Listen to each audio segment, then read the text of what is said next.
Hi everybody, welcome to Flosstube number 51. I hope you guys had a great week this past week. I know here we were so thankful to finally see a little bit of rain.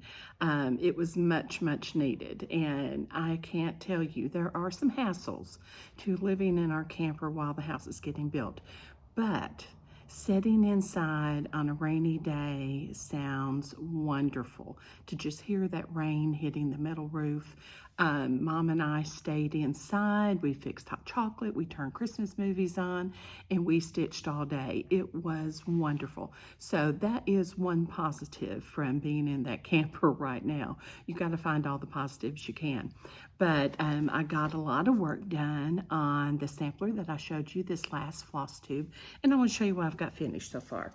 Last week I had the border, and this week I got a lot of the words, and we talked last week a little bit about why every word is a different color, just so you can read the verse much easier. And got her name, E. Hawkridge, age 10, and some of the little motifs at the bottom. I just love stitching berry baskets, and so that was a fun one to stitch. And then I have started on the house. You can just see that white outline going around, and I'm not sure how you guys do a big motif or a big feature like a house, but whenever I have a large piece like the house in that particular sampler, it's easier for me if I stitch the outline and then kind of go in and fill in a few of the smaller pieces, and then it just leaves me filling in stitching. So that's something I can do in the evening. My husband comes home from work and we're sitting there visiting. I can watch TV, visit, and stitch and fill in all at the same time. So I'm hoping to get a little bit more done on that this afternoon. And my goal is to have a finish on that particular sampler by next weekend. So we'll see. You guys hold me to it. Hopefully next weekend I can show you the finish on it as far as the stitching goes. This week I did take a little break, and I'm going to show you. I've talked a little bit about my friend Mary Susan and I host a retreat at the Infield Shaker Village. We've done that the past 2 years, and this next year we're going to host a Shaker retreat, but it's going to be in Pleasant Hill, Kentucky at the Pleasant Hill Shaker Village. And so this last year, it usually falls around the time of Halloween. And so we do a trick-or-treating version for stitchers where everybody that wants to participate can bring a little item. It could be a skein of floss, it could be a little pack of needles, or whatever you want to bring, and we trick-or-treat with each other. And so I think we had probably as much haul and fun as the kids in the neighborhood did this year. Everybody had the best little trick-or-treat items.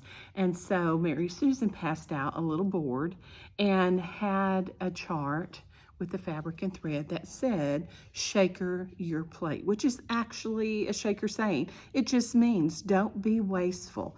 Be sure, take what you will eat. Don't take more than you'll eat. Clean your plate. And so she gave everybody these, and then I found this little rolling pin at Hobby Lobby in the ornament section and just painted the handles to match the board, put a little bit of dark wax on it, and finish my little shaker your plate.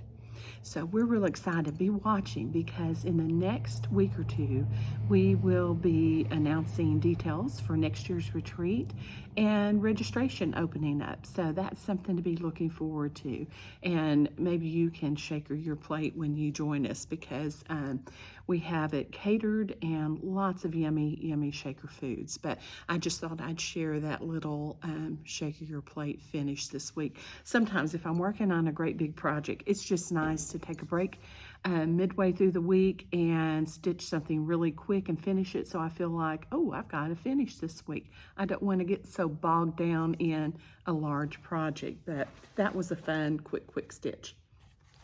Now this week I want to show you the sampler that I'm going to be working on next. Mom and I go up to Branson. Some of you probably know about Branson. It's in Missouri. It's right on the Arkansas-Missouri line. And at Christmas, they have lights everywhere. And we started this tradition when my dad passed away. The next year, I just felt like we needed to get out and do something different because that first holiday can be tough. And he has been gone for 33 years this year. So this will be our 33rd trip to Branson before Christmas. So we're leaving Friday and going to go up for the weekend. And just looking forward to doing a little bit of Christmas shopping, looking at the lights, and of course taking our stitching with us. So I hope to have this sampler ready for me to take and work on while we're up there. But this particular sampler I got from the UK, and it just called to me, and I know it's very faded, and you probably can't see it, but at the bottom it says, "Thou God seest me." And I just thought that was so sweet. It was stitched by Sarah Ann Twigg, and I know you probably won't be able to see her name. And it does not give us a date. It just says age 10 years. So we know she was 10 years old when she stitched this. It's just a sweet little sampler. Has some borders across the top, alphabet, upper and lower case, some numerals. And then at the bottom, besides that sweet, sweet verse, "Thou God seest me," is this beautiful bouquet of, looks like roses, and then some flowers on the side. And then here she has a cat. Looks like the cat sitting on a pillow on both sides. So very, very sweet. And I saw it, and it was one of those, I kept going back and looking at it, and finally just said, you know what, something in it is calling to you, you need to get it. So I'm looking forward to reproducing this one and stitching on it. But I wanted to talk a little bit about this particular sampler, because when I got it, there was a couple of things that I noticed. I'm going to hold this up without the fabric behind it. Can you see that fabric? How open that is. This is Penelope canvas, or Penelope cloth. And it can be used for cross stitch. It can also be used for needlepoint. It's still in use today, but it's been used probably since early 19th century. A lot of needleworkers like it because you can get very detailed. You can just do quite a bit with it. This particular sampler was all cross stitch. And another thing that I noticed that I kind of got tickled at, I'm going to flip it over because it is pretty faded. The back, the colors are a little bit better, but still quite a bit of fading on the back as well. But what I noticed on the back, I want you to look, for those of you that worry about carrying threads, little Sarah Ann had no concern. She just threaded her needle and went to stitching and didn't worry about carrying her threads over. And so that made me a little bit curious. How strict should we be about carrying threads? Was that something that was pretty common, or is that something that just young stitchers did? And so I started looking and researching that. And one thing I found that was interesting to me was that on antique samplers, this is probably one of mine that has the most carrying done to the back, but it said sometimes that really protects the work. So if you have an antique sampler that has quite a bit of thread being carried on the back, that might actually be beneficial to your sampler in helping to protect it.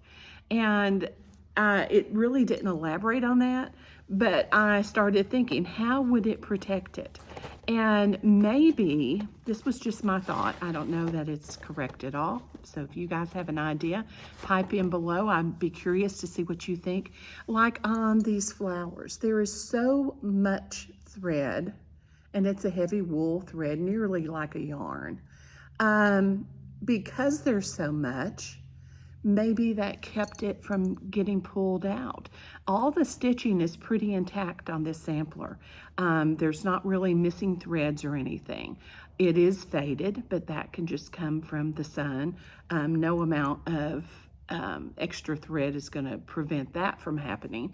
But maybe there's so much thread intact in this sampler because there was carrying on the back, and that kind of helped hold everything in place. Like I said, that's just my guess, so I'd be curious to see what you guys think on that as well. Then another thing I wanted to find out about this particular sampler, because it was stitched on Penelope canvas, could it be considered Berlin work? It all looks cross-stitched on the front. Berlin work usually was needlework done on canvas that had certain motifs that were very common. Flowers were the most common motif. They might have natural nature type scenes, so you would see a lot of flowers. You might see birds. You might see some people. You might see children outside playing or sitting with a pet. And this was something that I thought was really interesting. It said in this one article I was reading that it named off a lot of these motifs that I've just shared with you, but it said animals were very popular in Berlin work, and lots of times you would see them sitting or perched on a pillow. Well, in this one, we have, and see if I can fold it where you can see it again, the cats at the bottom that are on what looks to be a pillow of some sort. And so I thought, here I am curious again. Why was that a thing that they put their pets on pillows? Now, I mean, we have Dexter, the little dachshund, and he loves to lay up on the couch and will prop up on the pillows that we have on the couch. But, I'm not sure they're thinking for doing that, whether maybe their pets like to do that too, or they felt like that was being a pampered pet if they had their own pillow to lay on. Just kind of interesting. So lots of times when you would see these type samplers, and this fits into that date range that Berlin work would have been very popular in having all of those scenes. This particular sampler had the flowers, it had the cats on pillows, and it also had a biblical verse, which that's pretty common with all types of samplers, either a Bible verse or a little saying, and that was to show how the young stitcher was very virtuous. And this one I just thought was very sweet, with "Thou God seest me." I have started trying to find out, could I locate Sarah Ann Twigg? I mean, that's not a really common name, and I did have her middle name, which was helpful, but the only thing, I have a big range of dates. There's not a specific date on the sampler, so that leaves it kind of up in the air. I know she stitched it when she was 10, but when was that? So I just started Googling. I got on my ancestry websites and started putting in Sarah Ann Twigg. I purchased the sampler from England, so my guess was that that's where it originated from. It doesn't mean it did, but that's a pretty good hint.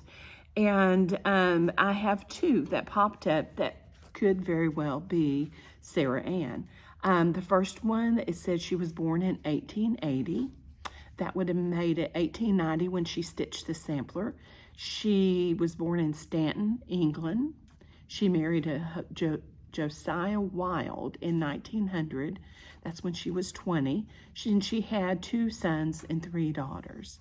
And that's all it had on her. Then I found another Sarah Ann Twigg. What are the odds? There are 2 Sarah Ann Twiggs, and pretty much the same date range. She was born in 1865 and passed away in 1948. She also was born in England, South Reston, England, and had 4 children. It didn't say whether they were boys or girls. That would have made it 1875 when she stitched this sampler, if that was her. So will I ever know for sure? Probably not. There wasn't anything that came with this particular sampler when I purchased it, other than just the information that Sarah stitched into it, which was her name and how old she was. So this will probably always be a little bit of a mystery. Sometimes that's fun. I enjoy finding out about the stitchers, But sometimes we just kind of have to guess. And I think this particular one is going to be a mystery sampler for a while because there's really not much else we can do to narrow it down to which Sarah Ann that it was. Both are in England and both are in the time frame that this sampler could have been stitched in. So we'll just have to leave it up as a mystery. Let's see. I'm going to show you what I've picked out. I have it kitted because, like I said, Mom and I are going to Branson next weekend. I'm hoping to have my house sampler finished to where I can get started on Sarah Ann Twigg this next weekend. So for the fabric, I like to try and get a fabric color. I'm not going to stitch it on Penelope cloth. I'm going to stitch it on linen, 36 count to be exact. But I try and get as close to the color as I can. And sometimes that's hard because especially like this one, it's so faded. But if you can see at the top, it looks pretty dirty because in here, I think this is the cleanest section of the sampler. And so I kind of went with this lighter color. It seems to match pretty good. And this one is by Fiber on a Whim Cafe au Lait. And the color palette that I picked out, and I'll show you, I really liked with this particular linen. And that's something you have to think about too. As you're kitting something up, I may say, oh, I love these threads. But one of them will disappear into the linen. So that is a concern sometimes. So typically what I will do is pick out my fibers first because that's important to me. I want them to match as closely as I can to the original sampler. And there's a bunch in here. So it's probably just gonna look like a glob of threads, but that's okay. You guys will get the idea. So here are all the colors. And this one I thought was kind of interesting. It is a purple. And you might say, well, I didn't see any purple in that sampler. But if I flip it over, do you see this row right here where I have my finger? The original color is actually a purple. And so if I flip it over on the back, can you see that? Doesn't look anything like that on the front, does it? That's why it's so important to, when you're reproducing a sampler, take the sampler out, look at the back, and sometimes you'll be very surprised. So anyway, here were my colors. So after I got them, I started putting different linens down to see which one really made those colors pop. And this, to me, looked very similar to what the linen was in the original. But I need to see, are my threads going to show on the linen? The only one that I really kind of had a concern about, and I'll pull it, is the Shaker White. And when I held it up, I was pleased with the fact that I think it's still going to be very doable. You're still going to see that color. There was another one that was a little concerned, Perfect Pie Crust, but it showed up well. So that's kind of how I do when I start picking out linen and fibers. I pick my fibers first because I want that to match the original sampler as closely as I can get it. And then I'm going to find a linen that is as close to the original as I can, but I want to make sure that I'm not going to lose a thread color by it blending in too much. And the rest of the colors, if I know those two, those were my two concerns. If they will show, the rest of them will be fine. So you guys will have to stay tuned. I'll show you my progress on Sarah Ann Twigg as I stitch her and get a little bit further along. But I'm looking forward to it. She won't be near as big as the original because of the linen that I'm using and 36 count. But it still, I hope, will show all the blends of those colors and the cute cat motifs. I have two cats that I've inherited. My oldest son did not take his cat with him, so, or not my oldest, my youngest son. So the cat is with us, Fifi, And then we have another cat that Mom picked up when we went grocery shopping one day. Little girl was in the parking lot and had this little kitten. And we did not go to Walmart to purchase a cat or to pick up a cat. We went to get groceries and we came home with both groceries and a cat. So he is a huge cat now. He's like 25 pounds. My vet just says this is one of the biggest cats we've got here. And he's kind of boss of the house. He's one that would like to lay on a pillow. That's about all he does. He loves to eat, lay around, and get his ears scratched. So he's a little bit spoiled. But anyway, the two cats on the pillows I just thought were super cute, and I can't wait to get those stitched. I hope you guys have a great rest of your week. Oh, I will give you a little house progress. I was looking at my notes trying to be sure of what else I wanted to share with you today. Siding, they're still working on that. That just takes a lot of time, I've decided, with the board and bat, and they have to cut each piece to fit that particular space. And but we are getting closer to having a finish on that. The bricklayers came. They probably have one more day before they're finished with the brick all around the bottom part of the house. Let's see, the plumber came. He did all the rough-in plumbing, so I can see where the shower's going to be. I can see where all the water's going to go to the fridge and everywhere else. So it's getting exciting. I'm looking forward to seeing what they're going to do this next week. So anyway, thank you guys for checking in. I appreciate we got lots of new subscribers this last week, so welcome. I'm so thankful that you've joined us, and I hope that you find these Sampler Sundays informative, give you a little hint about how I go about reproducing samplers or what I look at when I look at a sampler. And if you ever have any questions, don't hesitate to comment below or send me a message. I love to try and answer questions. I taught school for years, and so I kind of miss that aspect of being a teacher, being able to spike kids' curiosity and answer questions. So never hesitate if you have a question to ask me. You guys have a great rest of your Sunday, and I'll talk to you very soon. Bye.